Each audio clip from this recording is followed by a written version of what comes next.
Bismillahirrahmanirrahim.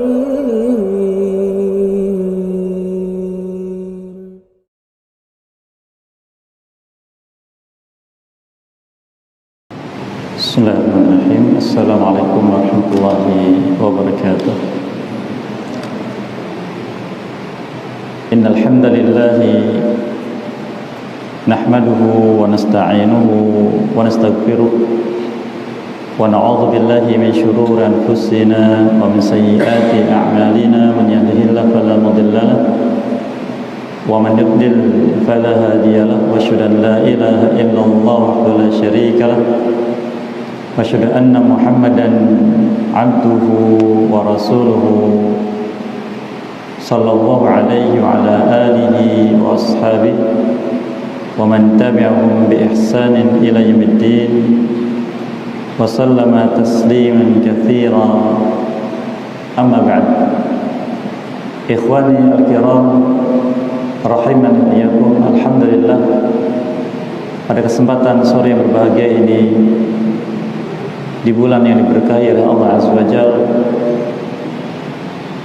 kita kembali mendapatkan kemudahan untuk bisa duduk kembali di majlis kita ini, di rumah Allah Azza wa Jalla, untuk kembali melanjutkan majlis kita, mengambil faedah dari petunjuk ayat-ayat Al-Quran, guna mengetahui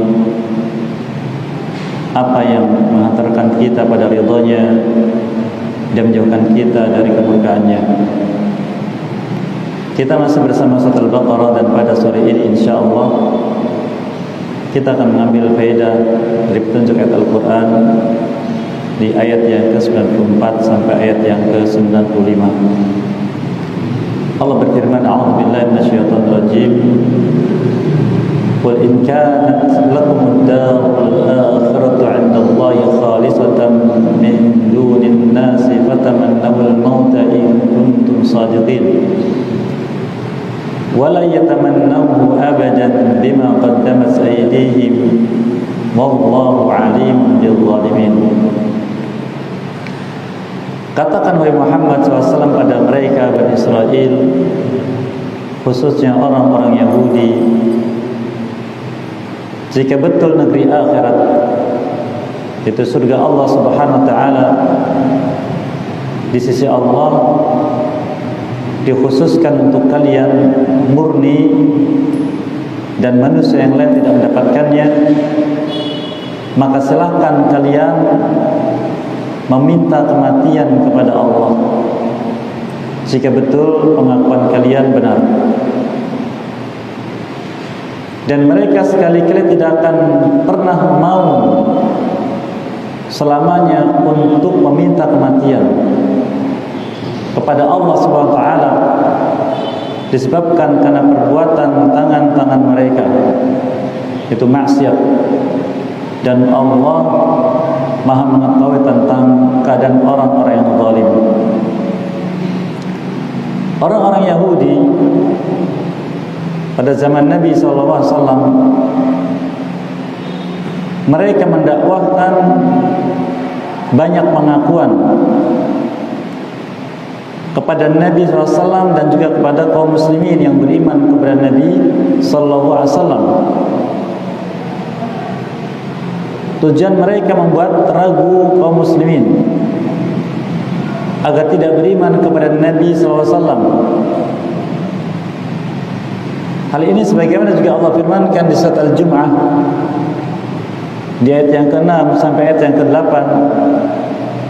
Allah berfirman, Qul ya ayyuhalladzina hadu in za'amtum annakum awliya'u lillahi min dunin nas fatamannawul maut in kuntum shadiqin wala yatamannawnahu abadan bima qaddamat aydihim wallahu alimun bil zalimin.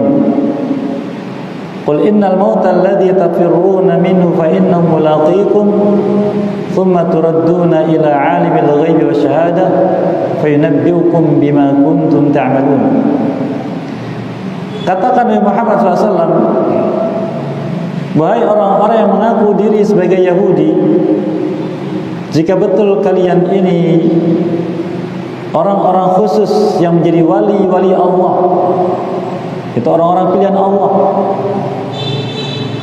Sedangkan manusia selain kalian, selain Yahudi, tidak masuk ke dalamnya. Maka silakan kalian minta kematian kepada Allah, berharap kematian kepada Allah jika betul pengakuan kalian tersebut. Dan kalian dan mereka sekali-kali tidak akan pernah mau meminta kematian selamanya kepada Allah, disebabkan karena perbuatan tangan-tangan mereka itu maksiat, dan Allah mengetahui tentang keadaan orang-orang yang zalim. Maka katakan Muhammad SAW kepada mereka, sesungguhnya kematian yang kalian lari darinya, wahai orang-orang Yahudi, sesungguhnya dia akan datang pada kalian, kemudian mengembalikan kalian semua kepada Zat yang mengetahui perkara gaib dan perkara yang nyata, serta dia akan memberitakan kepada kalian apa yang sudah kalian amalkan di muka bumi ini. Demikian juga firmankan di ayat yang lain tentang hal tersebut. Semisal dengan itu, maka ini menjadi penjelasan kepada Nabi kita sallallahu alaihi wasallam dan kepada kaum muslimin tentang kedustaan yang ada pada mereka. Dan di ayat sebelumnya Allah SWT sudah menyebutkan tentang dakwah mereka juga, yang sudah kita lewati di ayat-ayat sebelumnya, yaitu firman Allah Azza wa Jalla di surat Al-Baqarah ini juga, di ayat yang ke-80 Allah berfirman, wa qalu lan tamassana an-nar illa ayyaman ma'dudah. Qul attakhadtum 'inda Allahi 'ahdan falan yukhlifa Allahu 'ahdah am taquluna 'ala Allahi ma la ta'lamun. Orang-orang Yahudi ketika diingatkan agar tidak berbuat sesuatu yang melampaui batas, di antaranya adalah kemaksiatan mereka kepada Allah, yaitu menulis atau menyalin kitab Allah lalu dicampur dengan ucapan-ucapan manusia dan mengatakan ini dari sisi Allah untuk mendapatkan harga yang sedikit, lalu diancam apabila tetap begitu akan mendapatkan cacian atau mendapatkan celaan dari Allah dan azabnya. Mereka mengatakan, kalaupun kami diazab, maka itu hanya berlaku beberapa hari saja. Maka katakan kepada mereka, apakah kalian dengan itu sudah mengambil perjanjian dengan Allah, ataukah kalian berbicara tentang Allah apa yang kalian tidak ketahui? Di dalam ayat-ayat yang mulia ini Allah Subhanahu wa taala menjelaskan kepada Nabi kita sallallahu alaihi wasallam dan juga penjelasan kepada kita sekalian tentang kebiasaan orang-orang Yahudi, yaitu mendakwahkan kebenaran ada pada diri mereka dengan tanpa adanya dasar dari Allah Subhanahu wa taala. Itu mengaku mereka di atas kebenaran. Mereka lah wali Allah. Mereka lah yang dipilih untuk menjadi ahli surga. Kemudian di samping itu mereka pun memvonis orang-orang luar mereka sebagai orang yang tersesat, sebagai orang yang menyimpang. Oleh karena di sini Allah Azza wa Jalla memberikan petunjuk kepada Nabi kita sallallahu alaihi wasallam agar memberikan tantangan pada mereka. Jadi apabila ada orang yang sombong, khususnya dalam masalah ilmu, dalam masalah al-haq, maka dikembalikan penjelasan itu kepada diri mereka yang terkait dengan pengakuan fitrah mereka. Fitrah manusia semuanya mengakui dan meyakini bahwa setiap makhluk pasti akan mati, dan ketika mati akan kembali kepada Allah dan akan mempertanggungjawabkan amal. Ini ketetapan Allah yang diakui oleh fitrah. Namun ketika fitrah manusia tertutupi oleh hawa nafsu, tertutupi oleh kebatilan-kebatilan, maka mereka pun menganggap kematian itu sesuatu yang biasa. Oleh karenanya orang-orang yang tidak beriman kepada Allah, tidak beriman kepada negeri akhirat, maka mereka ketika putus asa dari kehidupan ini, maka mereka mencari atau meniti jalan pintas mengakhiri kehidupan mereka di dunia. Dan ini ada di seluruh dunia. Itu mereka orang-orang ateis, orang-orang yang tidak percaya dengan adanya Allah dan tidak percaya dengan adanya negeri akhirat. Tetapi mereka yang mengikuti ajaran, yang fitrah mereka masih ada, seperti ahli kitab Yahudi dan Nasrani, maka ketika disampaikan sesuatu yang terkait dengan pengakuan fitrah, mereka menunjukkan, maka hal itu adalah kematian.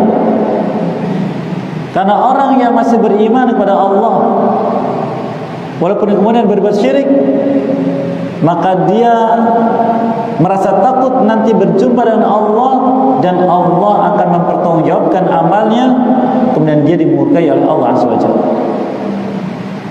Maka di sini di antara hikmah Allah Azza wa Jalla, Allah menyuruh nabinya sallallahu alaihi wasallam untuk menyampaikan pada mereka orang-orang Yahudi yang melampaui batas, yang sombong dengan apa yang ada pada mereka dari ajaran-ajaran Nabi terdahulu, untuk memberikan tantangan, untuk memberikan tantangan. Di sini faedah dari kitab Allah Azza wa Jalla, apabila ada orang sombong dengan al-haq, mendakwakan kebenaran, maka bukan dihadapi dengan sombong kembali, keliru. Karena kesombongan bagaimanapun sesuatu yang dimurkai oleh Allah Azza wa Jalla.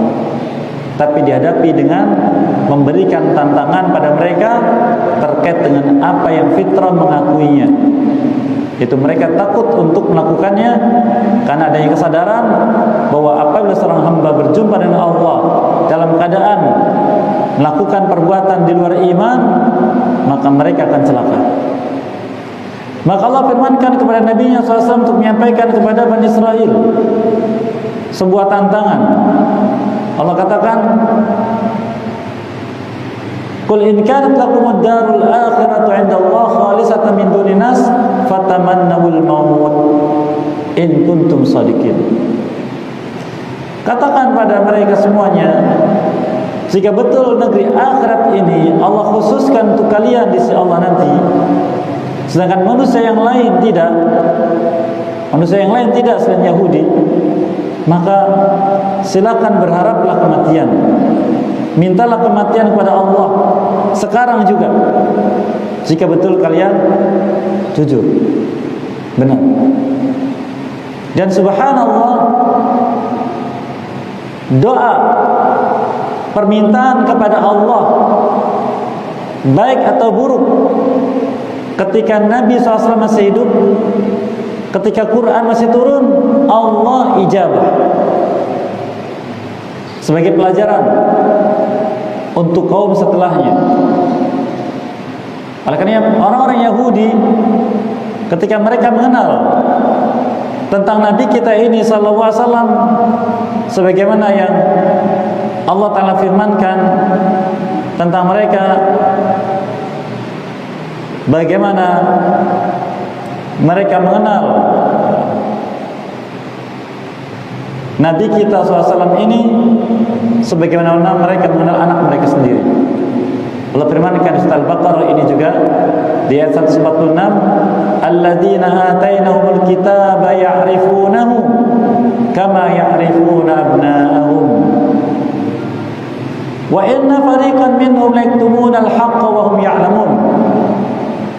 Orang-orang yang diberi kitab, Yahudi dan Nasrani, mereka mengenal Nabi ini sebagaimana mereka mengenal anak-anak mereka sendiri, dari tanda-tanda yang ada.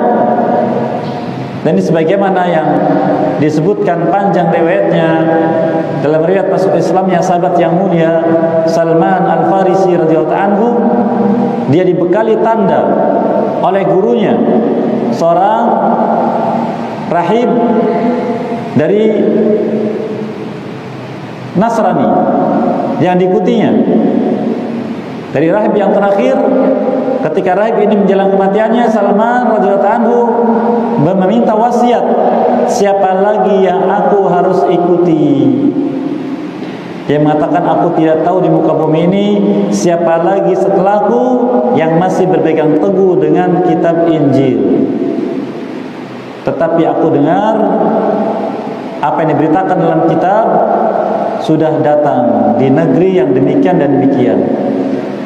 Lalu dia menyampaikan kepada Salman radhiyallahu anhu tentang ciri-cirinya. Yang pertama, orang tersebut tidak menerima sedekah. Maaf, tidak makan sedekah.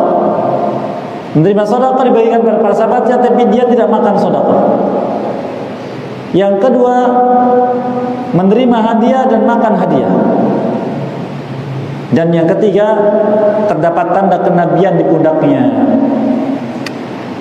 Maka Salman radhiyallahu anhu begitu rindunya ingin berjumpa dengan orang yang diberitakan ini sebagai nabi terakhir, maka dia sampai menyerahkan harta yang dia kumpulkan selama itu kepada kafilah dagang yang menuju tempat yang dimaksud, bahkan sampai beliau pun ditipu dan dijual oleh mereka sebagai budak dan dibeli oleh kaum Yahudi di Madinah.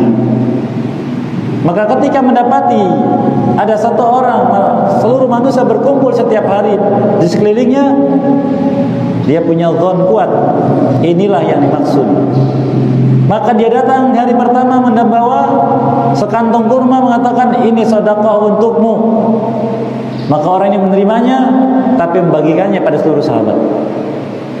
Hari berikutnya, ini hadiah untukmu. Dia memakannya dan sisanya dibagikan kepada yang lain. Lalu saat itu juga dia bergerak-gerak seakan-akan mencari sesuatu. Maka Nabi SAW faham tentang maksud orang tersebut, yaitu Salman radhiyallahu anhu. Maka beliau pun menarik sedikit kerah bajunya dan terlihatlah tanda kenabian yang dimaksud. Maka beliau pun akhirnya bersyahadat saat itu juga. Ini contoh tentang bahwa mereka mengenal Nabi SAW seperti mengenal anak mereka sendiri, sifat-sifatnya. Namun hawa nafsu, kesombongan menghalangi mereka untuk beriman dan mengikuti Nabi SAW. Dan sebaliknya mereka melontarkan kalimat-kalimat yang membuat ragu manusia dari kebenaran Islam, yang menghalangi manusia dari petunjuk yang dibawa oleh Nabi SAW. Maka dengan hikmah Allah Azza wa Jalla, Allah menyuruh Nabi-Nya SAW untuk menyampaikan tantangan ini kepada mereka. Fatamannawul maut, mintalah kematian kepada Allah saat ini. Dan mereka takut, karena kalau mereka minta saat itu Allah kabulkan, maka mereka celaka. Mereka paham betul hikmah Allah SWT menyebutkan, in kuntum sadiqin, jika betul pengakuan kalian adalah benar sesuai dengan maksud dari kitab Allah, maka silahkan minta kematian. Ini pun mirip dengan ayat lain yang kita sebutkan tadi di surat Al-Jum'ah. Ya, di surat Al-Jum'ah Allah Azza wa Jalla pun menyebutkan tentang tantangan semisal. Allah firmankan yang tadi kita bacakan, ya, Allah menyebutkan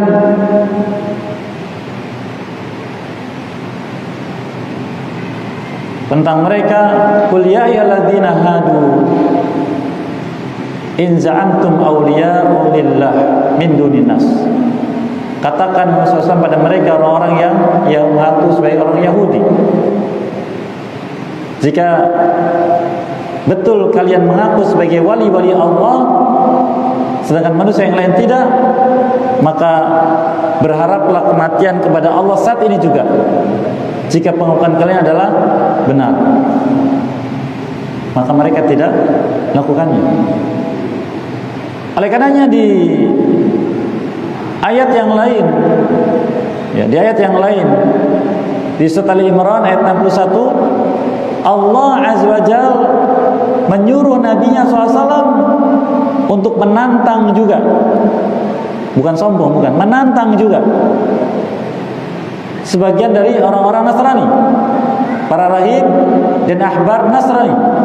Allah firmankan, "Faman hajaka fihi min ba'di ma ja'aka minal ilmi faqul ta'alu nad'u abna'ana wa abna'akum wa nisa'ana wa nisa'akum wa anfusana wa anfusakum thumma nabtahil fanaj'al la'natallahi 'alal kadhibin."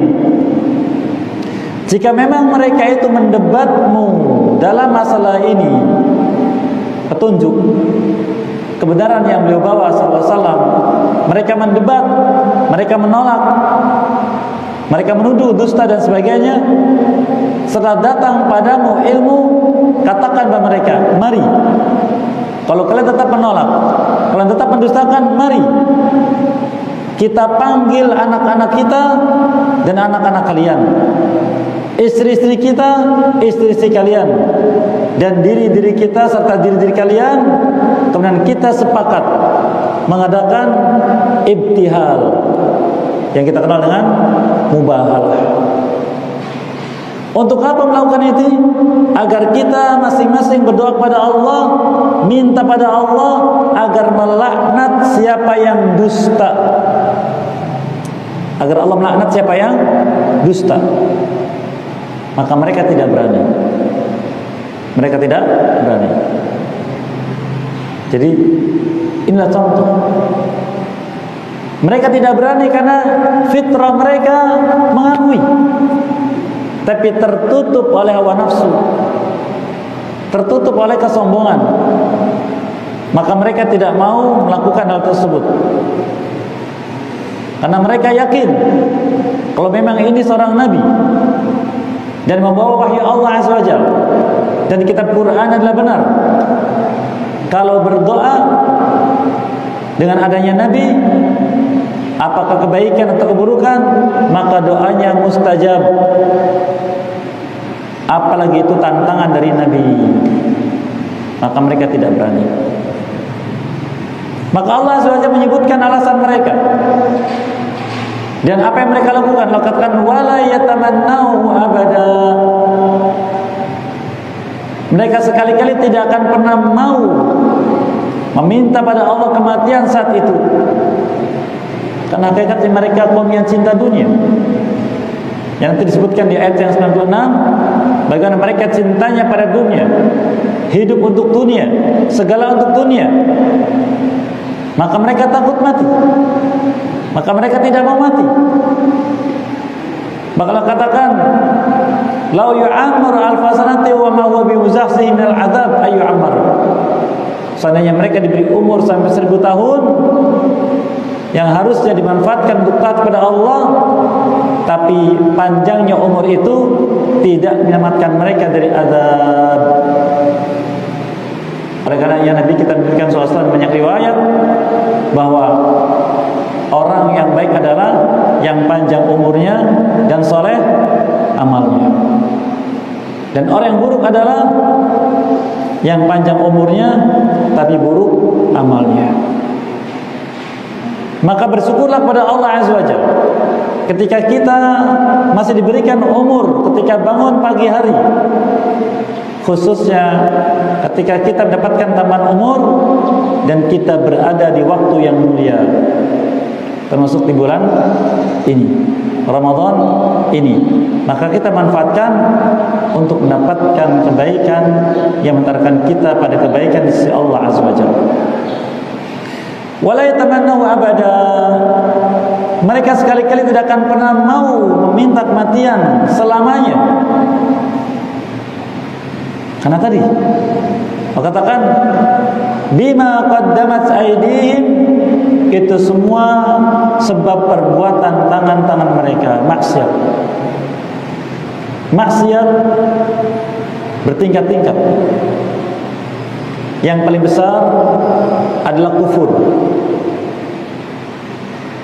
dan kesyirikan. Kemudian kemunafikan. Kemudian bid'ah.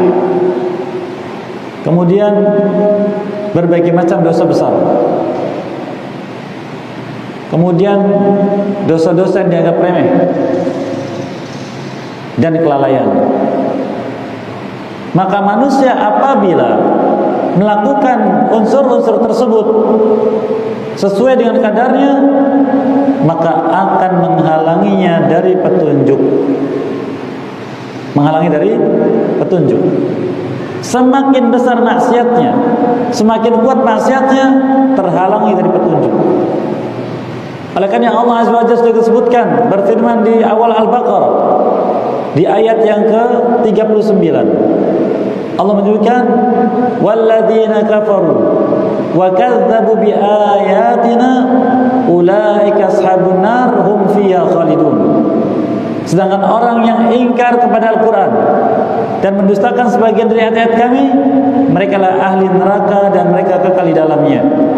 Dan juga disebutkan faedahnya di ayat sebelumnya, yaitu ayat 93. Di ayat yang ke-88. Orang-orang Yahudi sebelumnya mereka tidak mau beriman dengan Quran. Mereka mengatakan waqalu qulubuna gulf. Mereka mengatakan hati kita tertutup, terkunci. Dan kita sebutkan sebab-sebabnya.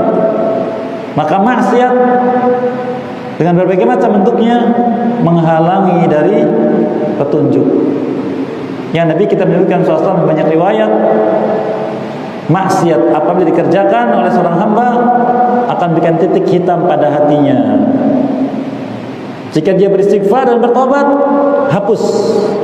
Jika dia kembali tertitik lagi, bertambah lagi terus sampai hatinya hitam, kelam, dan tidak lagi bisa membedakan mana kebenaran, mana keburukan. Semuanya sama, sesuai dengan apa yang tertanam di benaknya. Sehingga menuduh orang yang saleh sama dengan mereka, menuduh orang yang taat sama dengan mereka. Karena itulah penilaian mereka. Ketika ada orang salat, paling juga riya.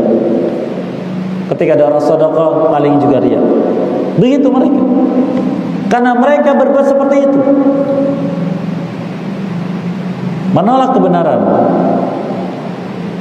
terhalangi dari kebenaran karena perbuatan maksiat mereka. Bima qaddamat aydihim, disebabkan karena perbuatan tangan-tangan mereka itu maksiat.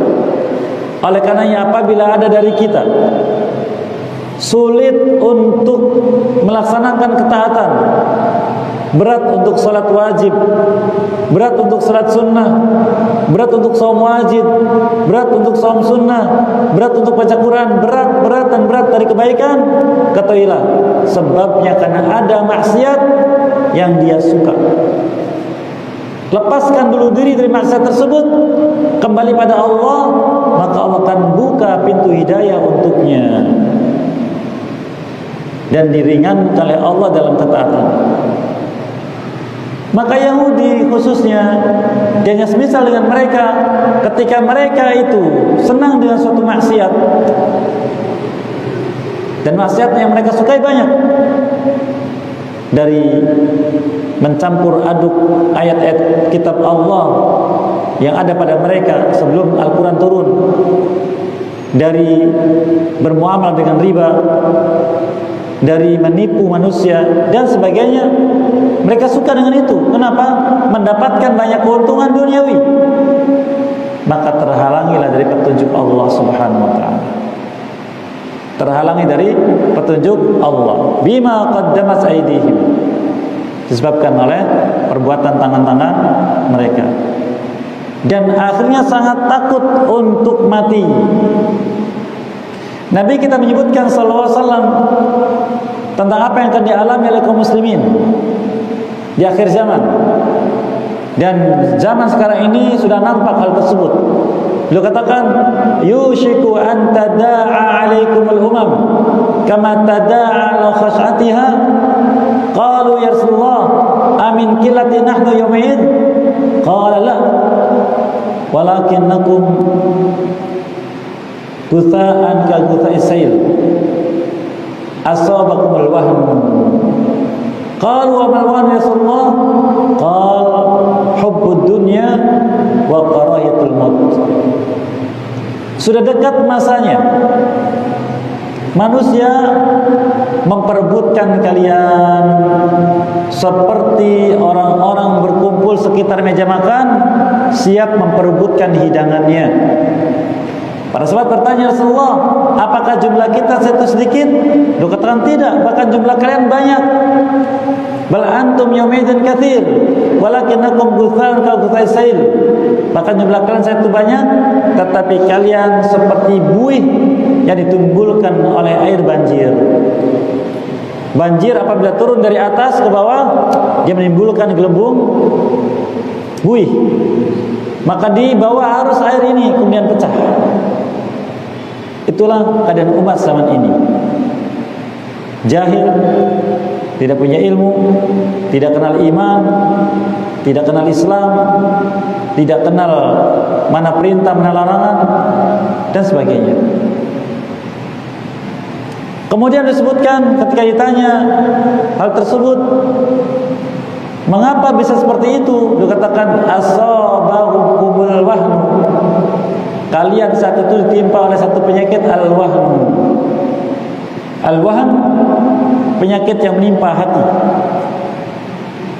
Isinya adalah hubbud dunia, cinta dunia, wa karahiyatul maut, dan benci mati. Benci mati. Tidak mau mati. Sampai kalaupun ada tanda-tanda kematian pada dirinya, dia akan mencari ke sana kemari untuk bisa terhindar dari kematian. Untuk terhindar dari kematian. Hal ini sebagaimana Allah Azza wa Jalla juga firmankan sebagai isyarat untuk kita sekalian dan menjadi pelajaran. Allah firmankan surat Al-Qiyamah. Allah menyebutkan, kalla idza balagatit taraqi wa qila man raq wa dhanna anul firaq wal tafatis saqu bisaq ila rabbika yawmidil masaq fala saddaq wa la shalla walakin kadzdzaba wa tawalla. Sekali-kali tidak apabila roh sudah sampai pada tenggorokan, maka dikatakan, adakah orang yang bisa meruqyah saya? Mencari. Kalau sudah sampai tenggorokan, sudah sedikit lagi mati, tetap mencari sebab kehidupan. Adakah yang bisa meruqyah saya untuk bisa hidup lagi? Harusnya bagaimana itu? Harusnya kembali pada Allah, bertobat padanya, memperbanyak istighfar, memperbanyak ucapan tauhid. Ini yang harus dilakukan bagi orang-orang yang sudah mendapati masa perjumpaan dengan Allah dekat dan tinggal di dunia semakin tipis. Maka kembali pada Allah SWT. Padahal kata Allah, wa dhanna anul firaq, dia begitu yakin bahwa ini adalah perpisahan dia dengan dunia. Cirinya apa itu? Wal tafatis saqu bisaq. Cirinya betis dengan betis sudah bertemu. Anda perhatikan oleh sakratul maut, mengejang dia, kakinya kejang. Betis dengan betis bertemu. Tandanya sudah ada. Tapi kita mengatakan, man raq, adakah yang bisa meruqyah, mengobati saya? Kenapa begitu? Sangat tidak inginnya mati, benci mati, inginnya hidup sepanjangnya, mungkin sampai 1000 tahun atau bahkan lebih. Tapi itu tidak bermanfaat. Maka katakan ila rabbika yaumil masaq, maka pada hari itu kepada Tuhan mula perjalanannya. Mengapa begitu? Yang disebab adalah Allah katakan fala saddaq karena tidak beriman, wala shalla dan tidak salat. Itulah yang menghalangi manusia dari petunjuk, menghalangi manusia pasrah kembali pada Allah. Bal keadaannya akan kembali kepada Allah, tapi menolak untuk bisa seperti itu. Maka jangan aneh kalau kita mendengar berita, kita mendapati ada orang-orang yang di ambang kematian, disuruh mengucapkan kalimat tauhid tidak mau, disuruh untuk ini tidak mau, disuruh taubat tidak mau, karena itu yang tertanam dalam hatinya. Siapa contohnya? Abu Talib, Abu Jahal, Abu Lahab, dan orang-orang semisal. Di ambang kematian, datang orang menasihati, ucapkan la ilaha illallah, tidak mengucapkan, ucapkan astagfirullah, tidak mengucapkan, dan sebagainya. Karena mereka tidak mau mati asalnya. Barangkali masih bisa hidup, padahal keadaan tubuhnya, keadaan dirinya sudah di ambang kematian. Apa yang menyebabkan begitu? Amalnya di muka bumi, tidak adanya iman, meninggalkan amal saleh. Itulah yang menghalangi mereka. Dan di sini Allah Ta'ala sebutkan tentang orang-orang Yahudi. Mereka itu Allah katakan bima qaddamat aydihim, disebabkan karena perbuatan tangan-tangan mereka. Maka ini berlaku umum. Siapapun dari anak Adam yang dia jauh dari iman, yang dia jauh dari amal saleh, dan sebaliknya hidupnya penuh dengan kelalaian, hidupnya penuh dengan kemaksiatan, itu yang akan terjadi. Itu akan terjadi. Fitrahnya ada tapi tertutup, terkubur, tidak bisa bangkit. Karena hawa nafsunya besar. Itu yang terjadi. Maka Allah firmankan Allah alimun bil zalimin, dan Allah Maha tahu tentang orang-orang yang zalim.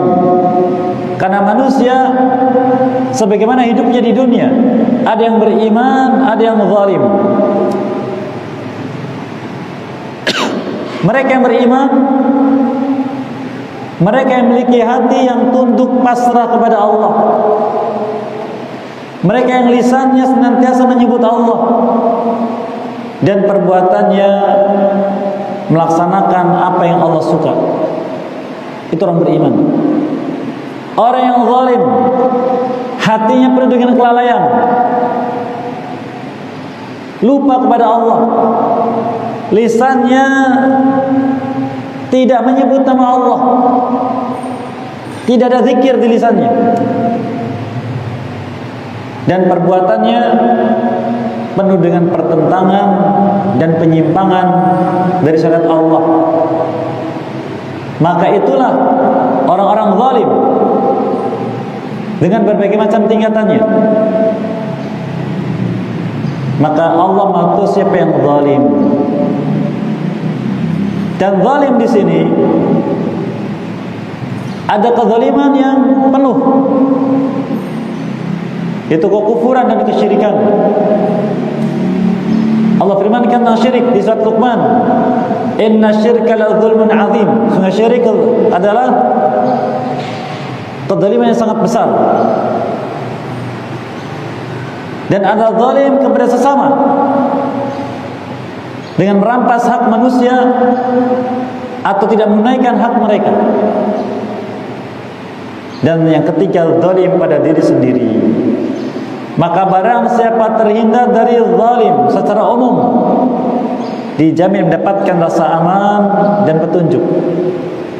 Tapi bila ada kezaliman yang masih dilakukan, maka tergantung dari kezalimannya itu, dia akan terhalangi dari rasa aman dan petunjuk. Allah firmankan surat Al-An'am, alladzina amanu wa lam yalbisu imanahum bidzulmin ulaika lahumul amnu wa hum muhtadun.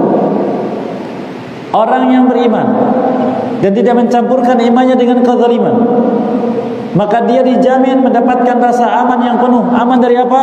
Aman dari murkanya Allah, aman dari su'ul khatimah, aman dari azab. Wa muhtadun, dan mereka digolongkan orang yang mendapatkan petunjuk. Siapa mereka? Orang yang bertauhid dan beramal saleh. Bertauhid dan beramal saleh, ikhlas dalam amalnya. Adapun kata sebagian ulama, apabila dia beriman tapi perbuatannya ada perbuatan zalim, merampas harta fulan, menzalimi fulan dengan lisan dan perbuatan, maka ini mengurangi rasa amannya dari adab Allah Azza wa Jalla. Adapun zalim pada diri sendiri, maka ini tidak seorang pun luput darinya. Namun itu semua Allah Azza wa Jalla akan mudah memaafkan bila hambanya datang menghadapnya dengan bertaubat. Dengan bertaubat. Orang yang minum khamar zalim pada diri sendiri, ketika bertobat Allah mengampuni. Orang yang meninggalkan salat ketika dia bertobat Allah mengampuni. Tapi orang yang mencuri, orang yang berzina, orang yang makan riba, orang yang menipu dan sebagainya, zalim pada orang lain, maka tobatnya pada Allah terkait dengan pembebasan hak dari orang lain, sehingga akan dihisab pada hari kiamat, dipertemukan dengan korbannya. Ketika dia bertobat Allah maafkan, tapi hak orang diselesaikan di akhirat. Dan Allah sebutkan dalam banyak ayat tentang masalah itu. Di antaranya Allah Ta'ala sebutkan di surat Az-Zumar di ayat yang ketiga, Innallaha yahkumu bainahum fima hum fihi yakhtalifun. Sungguh Allah akan menetapkan hukum di antara mereka apa yang mereka perselisihkan. Bila selesai, Allah mungkin memaafkan, tapi Allah melihat dulu. Namun zalim yang pertama, zalim kepada Allah, maka Allah tidak mengampuni sama sekali kecuali dengan taubat. Allah firmankan di surat An-Nisa, Innallaha la yaghfiru ay yushraka bih. Sesungguhnya Allah tidak mengampuni perbuatan yang mengandung syirik di sananya, dan syirik adalah kezaliman kepada Allah SWT. Maka apabila kita ingin aman dari kemarahan Allah, ingin aman dari azab Allah, maka bersihkan diri kita dari kezaliman-kezaliman tersebut, khususnya zalim pada Allah, yaitu syirik, dan juga zalim pada sesama, baik dengan lisan atau dengan perbuatan. Dan apabila kita masih melakukan kezaliman pada diri sendiri, maka segeralah ikuti dengan istighfar dan bertobat kepada Allah Subhanahu wa taala sebelum datangnya ajal. Allah menyeru di surat Az-Zumar, "Qul ya ibadiyalladzina asrafu ala anfusihim la taqnatu min rahmatillah innallaha yaghfiru dzunuba jami'a innallaha huwal ghafurur rahim." Katakan Muhammad SAW pada manusia, bahwa Tuhan kalian Allah Jalla wa'ala berfirman, wahai hambaku sekalian yang melampaui batas, jangan kalian putus asa dari rahmat Allah. Sesungguhnya Allah mengampuni segala macam dosa, dan Dia Maha Pengampun lagi Maha Penyayang. Lalu apa yang Allah katakan? Wa anibu ila rabbikum waslimu lahu min qabli ayyatumul azab thumma la tunsarun. Segera kembali kepada Allah dengan taubat, dan berislam kepadanya sebelum datang azab dan kalian tidak ditolong. Wattabi'u ahsana ma unzila ilaikum min rabbikum min qabli ayyatumul azab baghtah wa antum la tash'urun. Dan ikuti apa yang terbaik dari apa yang Allah turunkan pada kalian dari Al-Quran sebelum datang azab pada salah seorang dari kalian, sedangkan kalian dengan tiba-tiba dan kalian tidak menyadarinya. Ini waspada. Maka zalim bagaimanapun sesuatu yang buruk, dan Allah menyatakan tentang hal tersebut. Allah berfirman di ayat yang mulia ini, Wallahu alimun bidzalimin. Allah Maha tahu siapakah orang-orang zalim. Allah Azza wa Jalla melihat amal dan hati. Nabi kita sabdakan SAW, innallaha la yanzuru ila suwarikum wala ila ajsadikum. Sesungguhnya Allah tidak melihat rupa wajah kalian dan tidak melihat sosok tubuh kalian, walakin yanzuru ila ma fi sudurikum wa a'malikum. Tapi dia melihat isi dada kalian dan amal-amal kalian. Maka mari kita bersihkan isi hati kita, isi dada kita dari kezaliman, dari niat yang tidak baik. Kemudian amalnya pun demikian. Nabi kita menyebutkan SAW, al-muslimu man salimal muslimuna min lisanihi wa yadihi. Seorang muslim yang benar adalah bila muslim yang lain selamat dari kezaliman lisannya dan kezaliman kedua tangannya. Maka Allah tahu siapa yang zalim. Maka orang yang zalim itulah orang yang ditutup hatinya, ditetapkan oleh Allah Azza wa Jalla. Maka jangan sampai seperti itu. Maka kita harus sensitif dengan diri kita. Apabila kita mendapati kondisi hati yang tidak baik, mudah riya, mudah hasad, mudah dengki, mudah benci, mudah dendam, berarti ini keadaan hati yang zalim. Kalau hati kita dibiarkan seperti itu, maka musibah. Segera bersihkan dengan ketakwaan. Oleh karena Allah SWT ketika menyebutkan sifat orang yang bertakwa di surat Al-Imran, wal kadhiminal ghaidha wal 'afina 'anil nas. Orang yang meredam amarah dan maafkan orang lain. Di surat An-Najm firmankan, fala tuzakku anfusakum wa a'lamu biman ittaqa. Jangan kalian merasa diri sudah suci jiwa. Dia Allah Maha tahu siapa dari kalian yang paling bertakwa kepadanya. Maka takwa itu adalah dengan kesucian jiwa. Maka ayat yang mulia ini memberikan banyak pelajaran pada kita sekalian. Di antaranya adalah Allah besar agar kita mulai membersihkan diri dari maksiat-maksiat. Karena itulah penghalang hidayah, penghalang petunjuk. Yang kedua, mempersiapkan kematian kita agar mendapatkan kematian terbaik. Dan para ulama menyebutkan, ma min 'abdin yamutu illa ala ma ta'awwada bihi. Tidak seorang hamba menerima kematiannya melainkan sesuai dengan apa yang dia terbiasa melakukannya. Maka apa kebiasaan kita? Apabila kebiasaannya jalan ke sana kemari tidak aman, dia mati dalam perjalanannya. Maksudnya perjalanan yang sia-sia. Tapi barang siapa yang dalam ketaatan, maka mudah-mudahan itulah yang Allah berikan padanya. Wa yub'atsu 'ala ma mata 'alaihi, dia dibangkitkan di akhirat sebagaimana dia matinya dalam keadaan seperti itu. Orang yang kebiasaannya ibadah dibangkitkan dalam keadaan ibadah, mati dalam keadaan ibadah, dibangkitkan dalam keadaan ibadah.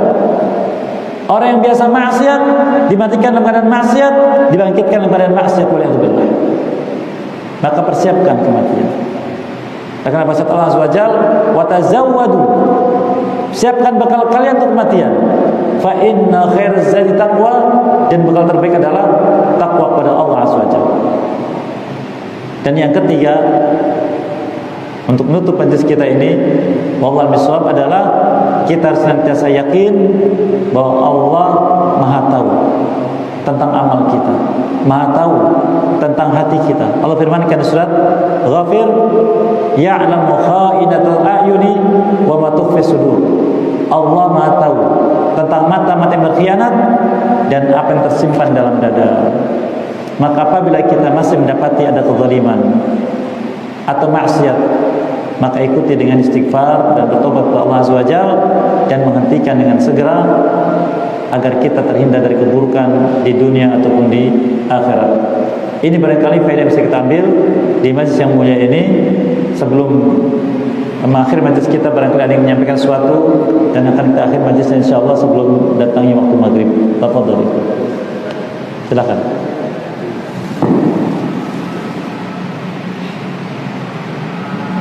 Ada ada seorang yang juga dia telah meninggalkan dari kemaksiatan pada lalu. Setelah dia melakukan kebaikan-kebaikan, dia merasa takut putus, takut khotimah. Bolehkah dia berdoa supaya dia tidak dibawa oleh Allah agar tidak kembali putus dan khotimah atau mendapat khotimah? Kemudian yang kedua, ada seorang dia itu dihadap oleh sekelompok preman, dan secara teori akal dia itu pasti kalah dari segi fisik, dari jumlah. Akan tetapi dia bisa untuk pergi, tetapi dia ingin melawan dengan harapan mendapatkan sahih. Apakah ini bolehkan? Baik yang pertama dan yang kedua. Baik, barakallahu fikum. Yang pertama, menutup kematian kita atau menutup hidup kita dengan kematian dalam keadaan su'ul khatimah harus selalu ada. Namun rasa takut itu tidak membuat semakin jauh dari Allah, tapi semakin dekat. Oleh karenanya doa yang dianjurkan dari doa-doa yang kita baca adalah minta pada Allah agar dimatikan dalam keadaan muslim. Contohnya sebutkan di surat Ali Imran ayat 193. Di doa ini disebutkan, Rabbana faghfir lana dzunubana wa kaffir 'anna sayyi'atina wa tawaffana ma'al abrar. Ya Allah, ampuni dosa-dosa kami, hapuskan kesalahan kami, dan wafatkan kami bersama orang-orang yang baik. Minta. Demikian juga Allah Ta'ala sebutkan tentang hal tersebut di surat Al-A'raf, ketika Allah menyebutkan tentang Nabi Musa SAW dan dengan tukang sihirnya Fir'aun. Ketika tukang sihirnya Fir'aun yang banyak itu melihat mukjizat Nabi Musa SAW, dia yakin itu kebenaran, mereka langsung beriman. Ketika mereka beriman, mereka diancam oleh Fir'aun akan disiksa dan dibunuh, disalib. Apa siksanya? Dipotong tangan kakinya bersilang, lalu disalib. Dan salib itu adalah hukuman sampai mati, karena akan dimakan oleh burung pemakan bangkai. Apa kata mereka? Allah firmankan surat Al-A'raf ayat 126, "Wa ma tanqimu minna illa an amanna bi ayati rabbina lamma ja'atna rabbana afriq 'alaina sabra wa tawaffana muslimin." Tidaklah engkau ya Fir'aun mengadab kami melainkan karena kami beriman. Karena kata para ulama, orang yang beriman pasti dibenci oleh orang kafir. Orang yang beriman pasti akan dimata-mata oleh orang kafir dari zaman dulu. Kemudian disebutkan, Rabbana afriq 'alaina sabra, ya Allah limpahkan pada kami kesabaran dan wafatkanlah kami dalam keadaan muslim.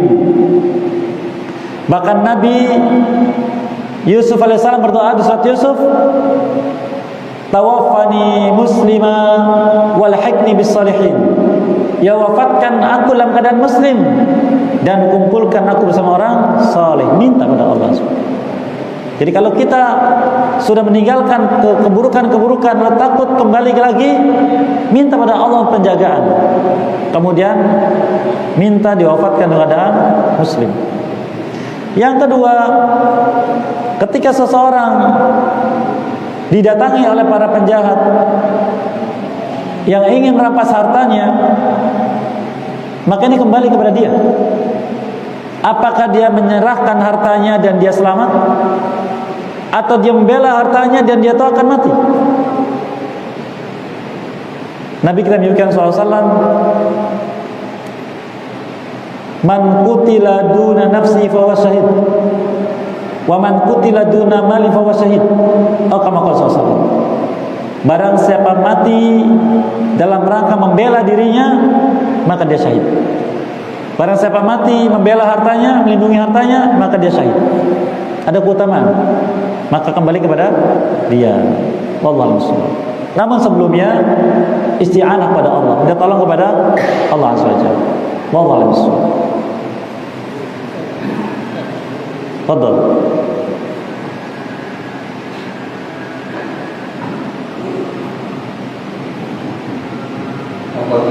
Menanyakan dalam kehidupan rumah tangga ketika pasangannya itu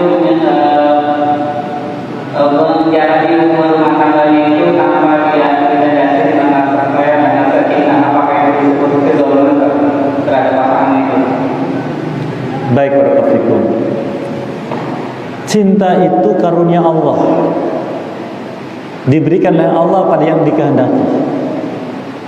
Maka berapa banyak orang zaman dulu, mungkin orang tua kita, hidup rumah tangga tanpa rasa cinta.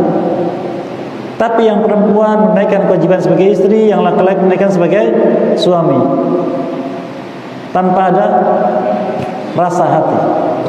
Istrinya mau apa terserah, suami mau apa terserah, begitu kan? Cinta itulah ikatan batin seseorang dengan yang lainnya, yang menuntut adanya ketaatan, pengorbanan, dan kecemburuan. Coba kalau antum, mohon maaf,